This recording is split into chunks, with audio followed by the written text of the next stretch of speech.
آپ بسا اوقات اپنی بات کی سپورٹ میں تاریخی روایات کا سہارا بھی لیتے ہیں جن کی اسناد میں بھی کلام ہوتا ہے، اس سے کنفیوژن ہوتی ہے. مثلا سیدنا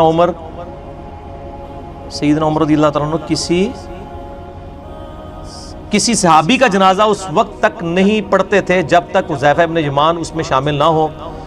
کسی سعودی مولانا نے آپ کے خلاف کلپ بھی بنایا. او سعودی مولانا صاحب کو تو صبر ہی نہیں آ رہا، او مولانا چھڑ دو جدو کوئی شے نہیں سی اس ٹائم دے کلپ چڑھا رہے ہیں. انہوں رہن دو، اللہ دے بندے، وہ ڈیوٹی اپنی پوری کر رہے ہیں، انہوں کرن دو.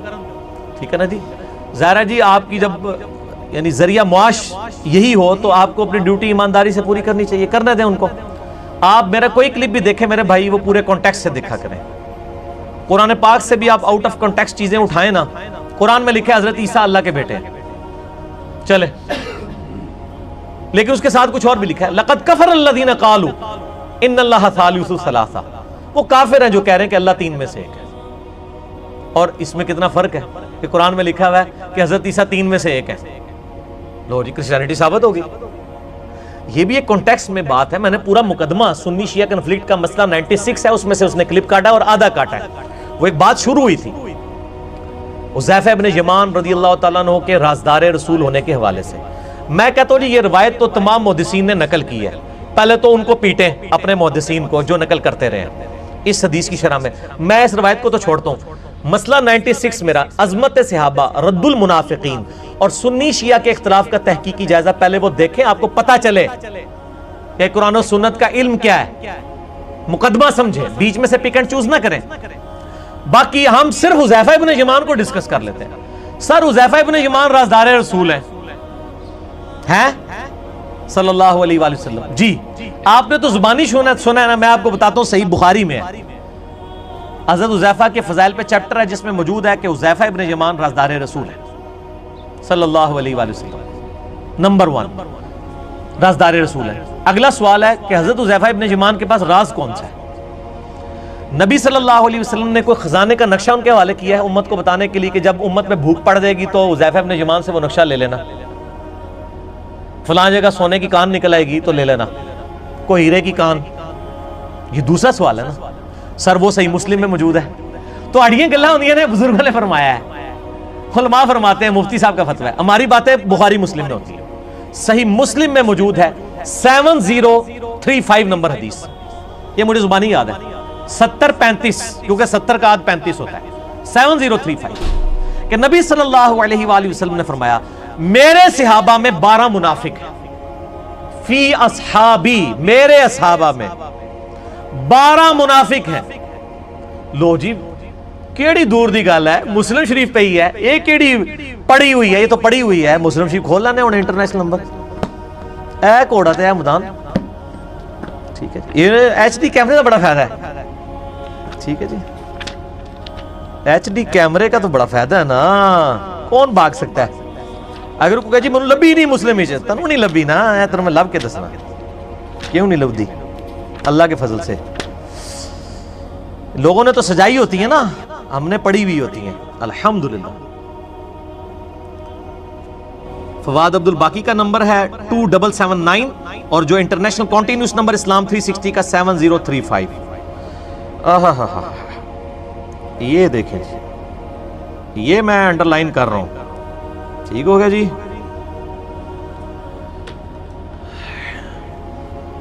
سیدنا عمار ابن یاسر کے نام سے ہی نا لوگ پریشان ہو جاتے ہیں. اللہ ہی خیر کرے ان کی آن لگائے گے. ٹھیک ہے جی. ناسبیوں کے لیے تو یہ نام ہی بڑا خطرناک ہے نا، عمار ابن یاسر. یہ پہلے تو اندر سے دکھائیں پھر باہر والا بھی حصہ دکھا دیں گے. فی الحال تو اس کو آئرس کو ڈاؤن کر کے یہ والی حدیث دکھائیں 7035 جو میں نے انڈر لائن کی ہوئی ہے. عمار ابن یاسر سے ایک بندہ آگے پوچھتا ہے جو آپ علی علیہ السلام کا ساتھ دے رہے ہیں جنگ جمل میں اور صفین میں بھی ارادہ رکھتے ہیں، کیا نبی علیہ السلام نے کوئی آپ کو خاص بات ایسی بتائی ہے؟ ٹھیک ہے جی. یہ باہر والا حصہ بھی دکھائیں گے. یہ تو نبی علیہ السلام نے آپ سے کوئی عہد لیا تھا کہ جنگ جمل میں اور یہ ہو. انہوں نے کہ میں تانوں دسنا وا اشارے وہ بٹ صاحب والی گل کے عقل مند کے لیے تو اشارہ ہی کافی ہے. تو عمار ابن یاسر نے کہا کہ ما عہد الینا رسول اللہ صلی اللہ علیہ وسلم شیئا لم یحدہ الی الناس کافہ، ہمیں نبی علیہ السلام نے کوئی خاص علیحدہ سے ایسی بات نہیں بتائی ہے جس کو اعلانیہ آپ نے تمام لوگوں میں بیان نہ کیا ہو، لیکن انجینئر صاحب بھی آپ کو پتا ہے فوراً لیکن کہتے ہیں، عمار بن یاسر نے کیا ولیکن، یہ ولیکن عربی میں ہے، اردو میں لیکن اسی سے نکلا ہوا ہے، لیکن ترجمہ اردوی لیکن ہے۔ عمار بن یاسر کہتے ہیں لیکن حذیفۃ اخبرنی عن النبی صلی اللہ علیہ وآلہ وسلم، حذیفہ نے ہمیں ایک خاص بات ایسی بتائی ہے جو سب کو نہیں بتائی ہوئی، جو حذیفہ کو اللہ کے نبی نے بتائی تھی۔ قال النبی صلی اللہ علیہ وسلم، کہ نبی صلی اللہ علیہ وآلہ وسلم نے فرمایا فی اصحابی 12 منافقا، میرے اصحاب میں 12 ہیں منافق۔ یہ فی اصحابی کے الفاظ ہیں۔ اس کے بعد وہ فرماتے ہیں فیہم 8 لا يدخلون الجنة حتى یلج الجمل فی سم الخیاط، ان میں سے 8 ایسے ہیں جو جنت میں داخل نہیں ہوں گے یہاں تک کہ اونٹ سوئی کے ناکے سے نہ گزر جائے۔ یہ قرآن میں بھی محاورہ آیا ہے، یہ عرب کا محاورہ تھا، سورۃ الاعراف میں ہے کہ کافر جو ہیں وہ جنت میں داخل نہیں ہو سکتے جس طرح کہ اونٹ جو ہے وہ سوئی کے ناکے میں سے نہیں گزر سکتا۔ اللہ گزار سکتا ہے لیکن یہ تلقی بالمحال جسے کہا جاتا ہے۔ 8 منہم تکفیکہم الدبیلہ، ان میں سے 8 ایسے ہیں جن کو دبیلا پھوڑا کافی ہو جائے گا، یعنی ان 12 منافقین میں سے ان کی نشانی یہ ہے کہ ان میں سے 8 جو ہیں وہ دبیلا پھوڑے کے نکلنے سے مریں گے۔ جنہوں دبیلا نکلے گا جے سمجھ لویو کہ اے منافق ہے، لیکن اب دبیلا ایک کینسر کا پھوڑا ہے، وہ زیادہ لوگوں کو بھی نکل سکتا ہے، ضروری نہیں ہے، لیکن ہر اس بندے جس کو دبیلا نکلے وہ ضروری نہیں منافق ہو، لیکن جو منافق ہوگا اس کو دبیلا نکلے گا۔ اب ہم انہی علماء سے پوچھ کے چلتے ہیں، یہ اپنے علماء اس حدیث کو 7035 لے جائیں صحیح مسلم کی، ان کو کہے کہ ہمیں ان اصحاب کی لسٹ بتائیں جو دبیلا پھوڑے کے نکلنے سے مرے تھے۔ تو جو علمی لوگ ہوں گے نا وہ تو آپ کو پھر وہ ادھر سے ان کے نا جھاگ نکلنی شروع ہو جائے گی، عام آدمی تو پتہ ہی نہیں ہوگا کہ ہے کی لکھے ہے، جڑے علمی نے ان کو پتہ ہے کس کس کی موت اس پھوڑے سے ہوئی بھی ہے، میں اس لیے نہیں بتاتا پھر وہ پرسنل والا معاملہ ہو جائے گا۔ بہرحال یہ حذیفہ ابن یمان کو منافقین کے نام بتائے۔ میں نے کہا تھا کہ ایک روایت، آپ ظاہر تاریخی روایتیں جو سپورٹیو ہوتی ہیں اس طرح کے واقعات کو، ان کا تو ویٹیج بہت کم ہے انٹینسٹی کے پوائنٹ آف ویو سے، اس کو اگر کوئی بیان کرتا ہے کوئی مسئلہ نہیں ہے۔ یہ جو حدیث مسلم کی ہے، یہ حدیث ابو داؤد میں بھی ہے، اس میں آپ اہل حدیث علماء، دیوبندی علماء کی ذرا تفاسیر اٹھا کے پڑھ لیں کہ سیدنا عمر فاروق رضی اللہ تعالیٰ عنہ غزوہ تبوک کے کانٹیکسٹ میں یہ بات ہو رہی ہے، وہاں پہ ان 12 منافقین نے حضور پہ قاتلانہ حملہ کیا تھا۔ میرا مسئلہ 96 پورا سنیں، اس میں نے قاتلانہ حملے کے بعد بتایا ہے کہ حضرت عمر فاروق رضی اللہ تعالیٰ عنہ جنازہ نہیں پڑھتے تھے، مراد یہ کہ ظاہر ہے کہ انہی لوگوں کا۔ اب وہ بیچ میں نٹی کٹی کہہ رہا ہے کہ یہ سارے صحابہ کا ذکر کر رہا ہے، حالانکہ وہ چند کا ذکر تھا، لگتے مشکل آ رہی ہے نا، وہ چند کا ظاہر ہے۔ میں غزوہ تبوک سے اس سے پہلے میں نے واقعہ سنایا ہے کہ غزوہ تبوک پہ 12 صحاب ایسے تھے جنہوں نے حضور پہ قاتلانہ حملہ کیا تھا، ان کے نام حذیفہ ابن یمان کو پتہ ہے، عام صحابہ کو نہیں پتہ تھے، تو نٹی گٹی سے پکڑنا شروع کر دیتے ہیں۔ پہلے تو آپ یہ دبیلا پھوڑا اور یہ ساری چیزیں کلیئر کریں، اور میں یہاں پہ بتاؤں بخاری مسلم میں جو حدیث ہے کہ میرے حوضے کوثر پہ ایسے لوگ لائے جائیں گے جن کو میں پہچانوں گا، وہاں پہ بھی الفاظ ہیں اصحابی اصحابی، یہ میرے صحابہ ہیں، مجھے بتایا جائے گا آپ کے بعد انہوں نے دین بدل دیا۔ عبداللہ ابن ابی ملیکہ کہتے ہیں، وہ جب بھی حدیث بیان کرتے تھے بخاری کے الفاظ ہیں، اے اللہ ہم تجھ سے دعا کرتے ہیں تیرے نبی کے بعد تیرے نبی کے دین سے الٹے قدم نہ پھریں صلی اللہ علیہ وآلہ وسلم۔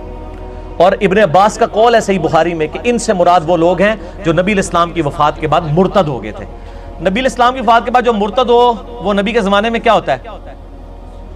مسلمان نہیں سر، صحابی۔ ان ڈیفینیشن نہیں بھول گئے، صحابی دی جس نے ایک نظر بھی دیکھ لیا، وہ ڈیفینیشن نہیں بھول جاؤ گے، صحابی ہوتا ہے، مسلمان نہیں۔ اچھا جو صحیح بخاری میں آتا ہے حضرت عمر کے خلاف منکرین زکوٰۃ کھڑے ہوئے، قتال کیا۔ منکرین زکوٰۃ کون تھے؟ بریلوی دیوبندی اہل حدیث، صحابی مرتد ہوئے، ٹھیک ہے۔ صحابی کی ڈیفینیشن ہے جس نے ایمان کی حالت میں حضور کو دیکھا، صحبت کی، پھر مرتے دم تک ایمان پہ قائم رہا۔ آپ کی مبارک زندگی میں بھی کئی مرتد ہوئے ہیں. مسئلہ 96 میرا دیکھیں سارے، اسی لیے پورا مقدمہ سمجھا کریں. بیچ میں سے پکے چوز کریں گے نا میرے بھائی، تو پہلی دفعہ جب کوئی ایک حنفی عالم دین جس نے، یہ بڑی میں امپورٹنٹ مثال دے لیتا ہوں، ایک حنفی عالم دین جس نے علماء کی ڈگری لی ہوئی ہے اور بخاری اس نے سلیکٹو پڑھی ہوئی ہے، فارغ التحصیل ہونے کے بعد اس کو جب کوئی بتاتا ہے بخاری میں تو رفع الیدین سے طریقہ لکھا ہے نماز کا، وہ کہتا ہے اوے یہ تو ہو ہی نہیں سکتا، اس لیے کہ اس بیچارے نے پڑھی نہیں ہوئی ہے. اسی طریقے سے سنی شیعہ کنفلکٹ ہمارے اہل حدیث دیوبندی بریلوی بھائیوں نے پڑھا ہی نہیں ہوا، اس لیے جب ہم یہ حدیثیں بیان کرتے ہیں وہ کہتے ہیں اوے اے کیا ہو گیا، اسے وہ نہیں ہوتا ہے کہ اوے رفع الیدین کتوں آ گیا، اوے یہ کیسے آ گیا کہ بخاری میں 28128 نمبر حدیث ہے کہ عمار کو ایک باغی جماعت قتل کرے گی، عمار ان کو اللہ اور جنت کی طرف بلائے گا اور وہ جماعت دوزخ کی طرف بلانے والی جماعت ہوگی. وہ یہ کیسے ہو گیا کہ حضرت معاویہ رضی اللہ تعالیٰ عنہ کی جماعت کو نبی علیہ السلام نے دوزخ کی طرف بلانے والی باغی جماعت فرما دیا، یہ بخاری میں کیسے آ گیا؟ یار یہ بخاری کے شیعوں نے تو نہیں لکھی. عمار مولا علی کا ساتھی جنت کی طرف بلانے والا. تو سر پھر ہم بار بار کہتے ہیں نا، اسی لیے کہتے ہیں اٹھو اٹھو اور دکھاؤ دکھاؤ واقع کربلا کا حقیقی پس منظر. 72 صحیح الاسناد حدیث کی روشنی میں 200 روایتیں اہل سنت کی مین سٹریم کی کتابوں سے، بخاری مسلم سے 70% اور باقی کتابوں سے، دور حاضر کے تمام محدثین کی تحکیم کے ساتھ، اردو میں بھی، عربی میں بھی، انگلش میں بھی اور ہندی میں بھی. جنگ جمل، صفین، نہروان، سب کچھ اس میں کور ہے انشاءاللہ.